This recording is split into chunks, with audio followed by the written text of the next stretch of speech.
Hey guys, in this video I'll show you how to delete a project in a Base44.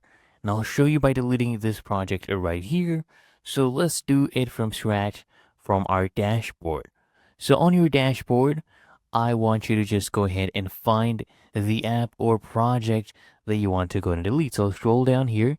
I'll delete this one. Okay. You can open this up. And once it has opened up, all I need you to do is just come here at the bottom left, click on this gear cog, and then click on app settings.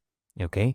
Now, just scroll down here under app settings until you reach the danger zone. These are irreversible actions that affect your apps. And here we can permanently delete this app and all of its data. Just tap here on a delete app. It'll give you this pop-up. Click on OK, and you are done. That app has been deleted. As you can see, it is gone. We get this pop-up notification as well. And that is how you delete a project in Base 44.